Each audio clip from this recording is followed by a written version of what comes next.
নমস্কাৰ বন্ধুসকল, মই ৰাজীবুল। আপোনালোকে চাই আছে জ্ঞান টুল।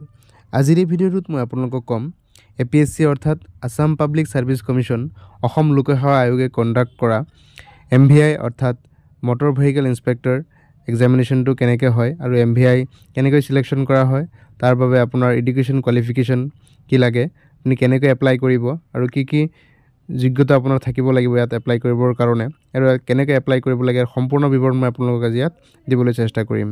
তাহকচোন চাওঁ আজি প্ৰকাশিত হোৱা অফিচিয়েল এডভাৰটাইজমেণ্টটো।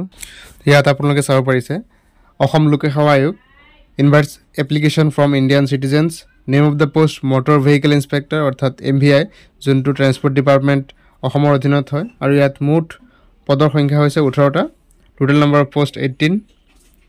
আৰু ইয়াত ৰিজাৰ্ভেশ্যনসমূহ আছে এনেধৰণৰ। অপেন কেটেগৰীৰ বাবে আছে 12টা, তাৰে ভিতৰত মহিলাৰ বাবে 4টা পদ ৰিজাৰ্ভ হৈ আছে, আৰু OBCৰ বাবে আছে 4টা, তাত এটা আছে ওমেনৰ বাবে। আৰু SCৰ বাবে 2টা পদ আছে, ST প্লেইনছৰ বাবে নাই, ST হিলছৰ বাবে নাই।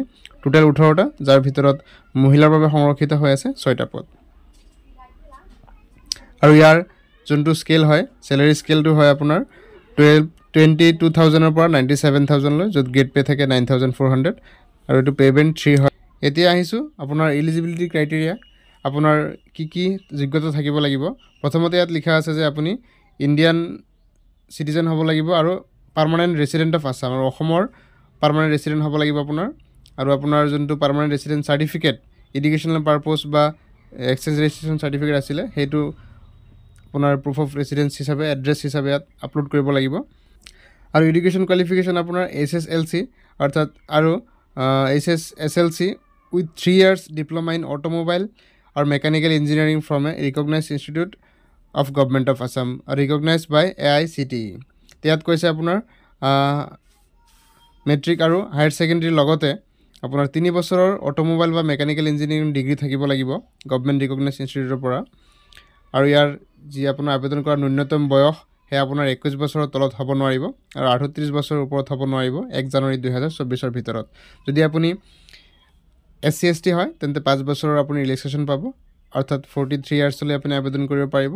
OBC হ'লে 3 বছৰ ৰেহাই পাব, 41 বছৰলৈ আবেদন কৰিব পাব, আৰু এক্স ছাৰ্ভিচমেনসকলে 50 yearsলৈ আবেদন কৰিব পাৰিব। আৰু যদি আপুনি ইতিমধ্যে গভৰ্ণমেণ্টৰ যিকোনো এটা ডিপাৰ্টমেণ্টত এংগেজ হৈ আছে, তেন্তে আপুনি ন' অবজেকশ্যন চাৰ্টিফিকেটটো আপোনাৰ কনচাৰ্ণ ডিপাৰ্টমেণ্টৰ পৰা ওলাই ল'ব লাগিব ইয়াত আবেদন কৰিবৰ বাবে। আৰু এই MVI অৰ্থাৎ মটৰ ভেহিকেল ইনস্পেক্টৰৰ অনলাইন এপ্লিকেশ্যন ষ্টাৰ্ট হ'ব 18 মাৰ্চ 2024 তাৰিখে, আৰু সমাপ্ত হ'ব 17 এপ্ৰিল 2024 তাৰিখে। 1 মাহ সময় আপোনাক দিয়া হৈছে। Last date for payment of application fee, আৰু আপোনাৰ এই আবেদন প্ৰক্ৰিয়া সমাপ্ত বাবে যিটো পে'মেণ্ট আছে, পে'মেণ্টটো আপোনাৰ লাষ্ট ডেট হ'ব 19 এপ্ৰিল 2024।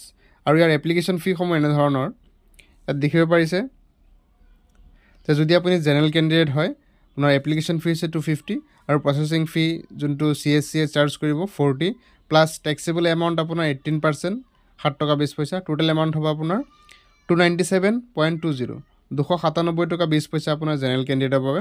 আৰু ৰিজাৰ্ভ কেণ্ডিডেটৰ বাবে SC ST OBC 197.20। আৰু যদি আপুনি BPL কেটেগৰী হয় তেন্তে আপোনাৰ এপ্লিকেশ্যন ফি নীল, কিন্তু প্ৰচেছিং ফি আৰু টেক্সটো আপোনাৰ দি পেলাই টোটেল 47 rupees 20 পইচা আপুনি পে' কৰিব লাগিব। আৰু PWDৰ কাৰণে এতিয়া আহিছোঁ আপুনি কেনেকৈ এপ্লাই কৰিব। এপ্লাই কৰিবৰ বাবে আপুনি APSCRecruitment.in অফিচিয়েল ৱেবছাইটত গৈ ৰেজিষ্টাৰ কৰিব লাগিব। তাত আপোনাৰ একাউণ্ট বনাই পেলাই পিছত আপুনি এপ্লাই কৰিব লাগিব। আৰু এতিয়া আহিছোঁ ইয়াৰ ৰিক্ৰুটমেণ্টটো কেনেধৰণে আপোনাৰ চিলেকশ্যন প্ৰচেছ হ'ব। আৰু ইয়াত লিখা আছে যে selection procedure will be notified later on followed by issuing corrigendum addendum. আৰু ইয়াত আপোনাৰ কিছুমান চেণ্টাৰ আছে য'ত এক্সাম চেণ্টাৰ হ'ব, জ'ন ৱাইজ আছে। ইয়াত 6টা জ'ন দিয়া আছে: শিলচৰ, যোৰহাট, নগাঁও, তেজপুৰ, কোকৰাঝাৰ, গুৱাহাটী। শিলচৰৰ আণ্ডাৰত আহিব হাইলাকান্দি, কৰিমগঞ্জ আৰু কাছাৰ।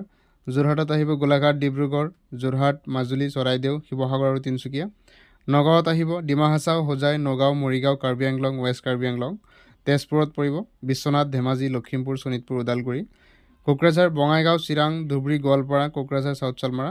আৰু গুৱাহাটীত আহিব বৰপেটা, বাক্সা, কামৰূপ মেট্ৰ', নলবাৰী, দৰং, বজালী আৰু তামোল। তো আশা কৰিছোঁ বন্ধুসকল আপোনালোকে গম পাইছে যে ইতিমধ্যে MVI অৰ্থাৎ মটৰ ভেহিকেল ইনস্পেক্টৰৰ বাবে কেনেকৈ আবেদন কৰিব লাগে আৰু ইয়াৰ বাবে কি কি যোগ্যতা থাকিব লাগে। তো আপোনালোকে অতি সোনকালে APSCRecruitment.in গৈ পেলাই ইয়াৰ আবেদন কৰি দিব।